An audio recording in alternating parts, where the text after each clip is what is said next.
Hello and welcome to AI Unlocked with Intel Core Ultra. In this series, we'll interview creatives from across Canada about their artistic process, technology, and what's possible with AI.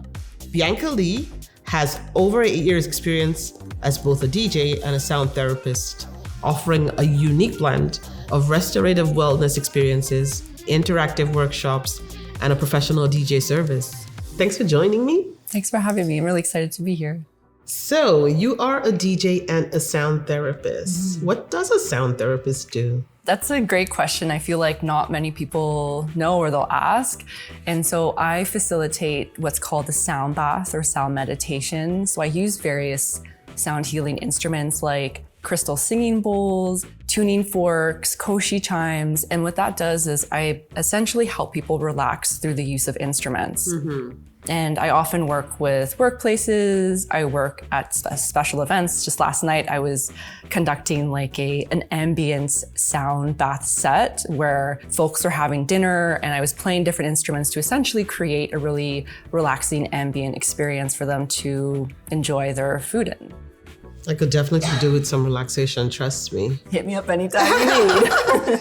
So when you're about to start a DJ set or facilitate a new sound bath experience, what's your process in getting your creativity flowing? And how do you brainstorm ideas? I guess it depends on the context. For DJing specifically, if I'm, say, hired for a gig, I like to ask the client if there's a specific feeling they're trying to evoke, if there's something that they'd like to achieve, what's their goal of the event, and I'll use that as a starting point. So I usually like to start my DJ sets, even sound baths, with an intention, like what am I doing here? What is the feeling I'm trying to create with the audience?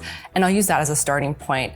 I like to take people on a journey when it comes to sound baths or when it comes to DJing. So in terms of how I brainstorm, I'm thinking like, how do I want to start this experience? How do I want to end it? I'm super intentional about how to really curate a journey for people to kind of be on. So that, because in the end, it has to be fulfilling, right? Absolutely. And music is all about experimentation, right? So how do you tackle trying different beats and sounds and melodies and shape that into a mood or atmosphere that you're aiming for? That's a great question. So when I'm trying to shape, say, a soundscape that I'm working on, I like to first start out with, again, that feeling, like what is it I'm trying to create here? And then I'll actually start to think about what is a note or key that represents that feeling. And then I'll work through this application I use, which is called Splice. And there's a bunch of different samples that can be organized where I can find different samples that are in a specific key. And then I'll kind of go through a bunch of different melodies, different sounds that I feel represent that feeling that I was initially trying to go with. And I'll kind of move through there. So it's really about experimenting with different sounds, seeing if something sounds harmonic. If I'm trying to create something really relaxing, then I will listen to sounds that have this harmonic nature to it. And putting together your mixes, what's your favorite trick? You know, everybody's got tricks up their sleeve. So when you're trying to do it, how do you fine tune it? And what's your editing process? So with mixes, I'm super methodical, and honestly, mixes take me a long time because my trick is really to be super organized. And that allows me to create something that I feel represents me. But because it takes so long, sometimes I can only kind of get them out, not as often as I like. So I would say for me, the key is really to be organized, where it's, say, starting with what is this feeling or theme I'm trying to evoke in this mix? And then from there, I'll organize my tracks. I will usually mix in key, which means it makes the transitions actually sound a lot more smooth when we're mixing in key. And then in terms of other editing tricks, I like to actually use a bit of reverb on minimalist vocals. It just creates this really epic sound. Also, I like to use Audacity to amplify certain tracks that might be a bit softer to create a really balanced mastered mix. I can tell that, you know, that you've been on a journey. This has taken you a while to be able to figure out what works and how to really create stuff that's authentic to you. So tell us a little about your journey, your creative journey. And I know it's come with its own share of challenges, right? Like everything in life. What are the roadblocks that you've encountered and how did you deal with them? I would say one of the biggest ones would be time management. Frankly, being a creative is quite complex. Being a creative entrepreneur, I'll say, is quite complex because there are so many different things we have to do. I feel like oftentimes we look at social media, we'll see the glamorous part of being a creative. Results, But honestly, like 80% of the time is administrative work. And so I particularly feel time management is a challenge in the sense that how can I make sure I'm dedicating enough time on the creative projects I want to execute and balance that with the fact that I'm running a business. I'm a full-time business owner and I need to make sure that I'm creating a sustainable life. And so it's really important to be able to manage that. One of the things I've found super helpful is I have like a decision-making framework. So now with any opportunity that comes my way, I almost measure it against different criteria to make sure that it feels aligned to what I want to do. And that's really been helping me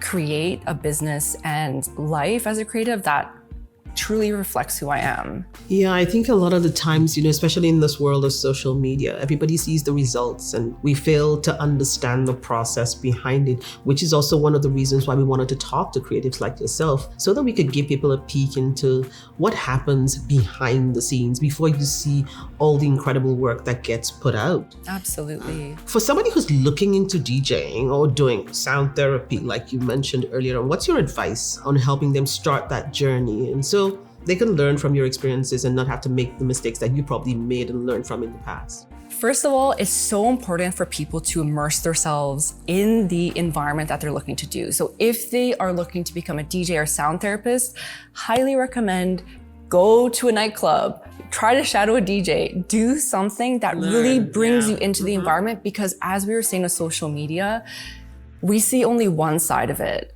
And it looks super glamorous, but the reality of it can look very different. So we're kind of sometimes sold on an idea and the reality can be very different. So if someone's like, I want to quit my full-time job to become a DJ, that is very idealistic. It's really important to look at it from a holistic point of view. And what someone can do is actually speak to DJs who may be DJing full-time. Try to find a mentor that can give you that real practical advice before you make that leap. So I would say really immersing oneself into an environment that they'd like to look into would be a great start, and taking that opportunity to see whether that's something for them. Really, it's just about starting. It's about finding small ways to start. Curate a playlist, maybe play a set for your friends. Do something that really brings you into that role to see if you actually like it. Mentorship and feedback, as in you just can't do anything without it. It's so important to just walk in somebody else's shoes for a while and have them be that coach to guide you on before you just take the plunge. Absolutely. Yeah. And that's how I kind of got where I am today, was like being able to have really strong mentors, whether it's creative mentors as a DJ, in sound therapy, and also in business. Like last year, I received a grant, luckily, that included a really big portion around how to actually run a profitable business. And that was something I didn't think about when I previously worked in a 9-to-5 job, and I quit that to pursue my creative pursuits full time.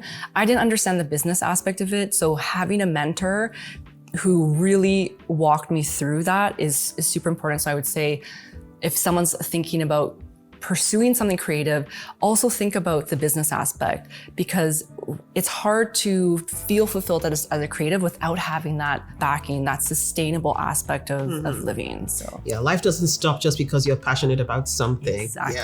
Exactly. So in today's world, there's so much technology around us, and technology is there to help us and to help us to thrive and to be that tool that helps us to elevate our art. Tell me your creative process and the applications that you use, and how do you make them work efficiently to enhance your creative process? So having the right technology is so important, because as a creative, it's so easy to get overwhelmed and disheartened when we don't have the technology that is supportive. Like being a creative, we're here to create. We're not here to troubleshoot 24/7. So having the right technology is super important.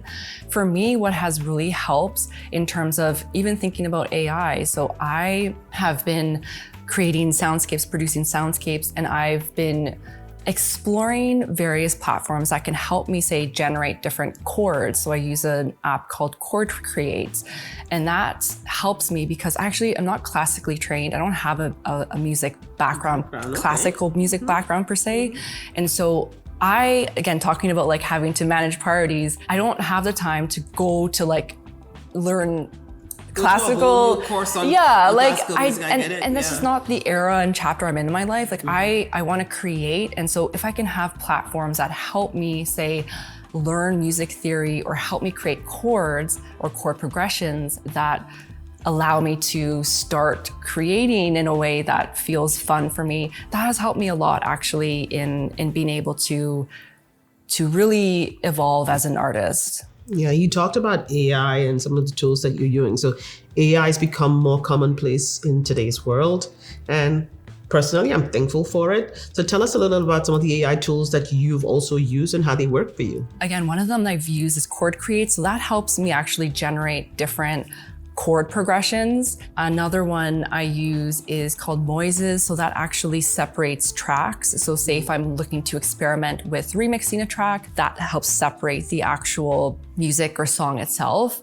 And then another one I've been using is called SoundDraw, and that's a generative AI platform where you can essentially enter in a type of, say, track or melody that you're looking to create, and then that essentially creates it for you. And I use that as inspiration instead of actually replacing my work. Because for me, it's really helpful to have AI as a springboard. It's really helpful to use it as a springboard for inspiration, for opportunities to really just evolve what's possible within my own creative toolbox. And what would you say you see as being the future of AI and music? I'm honestly so excited. Like, I know there's a lot of controversy around this, and a lot of people are afraid AI is going to replace creatives. I honestly don't believe that.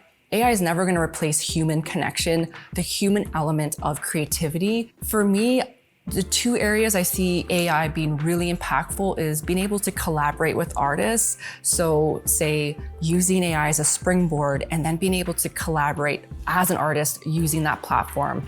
The other area that I see AI really evolving is producing really customizable music and really personalized and customized experiences for users, especially with music. And I'll say that as a sound therapist, as a DJ, I know how individual and how unique people's tastes are in music, especially when it comes to using sound and music as a wellness tool. Everyone has different life experiences. Everyone has different kind of abilities. I feel like there's a really interesting intersection with, say, neuroscience, music, wellness, where AI can really generate songs, soundscapes, tracks, and really tools that can help people from a customizable point of view. Sounds like, in the end, it's the person is a secret source working with AI and technology, and then we can be able to create unique things that will be able to meet every person's needs. And making that unique opportunity for artists to really dive deeper into the work, and the possibilities are truly endless. I'm glad that you're excited about AI. Now let me just show you some things that are possible with an AI-enabled laptop like an Intel Core Ultra. Okay, cool. I'd love to. Software like Audacity gives users access to features such as music separation, to split songs into individual instruments like bass vocals and drums, audio generation, which creates new audio when users input a text prompt to describe the kind of sound they'd like to hear. This feature also allows users to take an existing audio track, change the style, and remix it. And finally, the transcription plugin listens to vocals or speech from an audio track and uses that to create a new text track.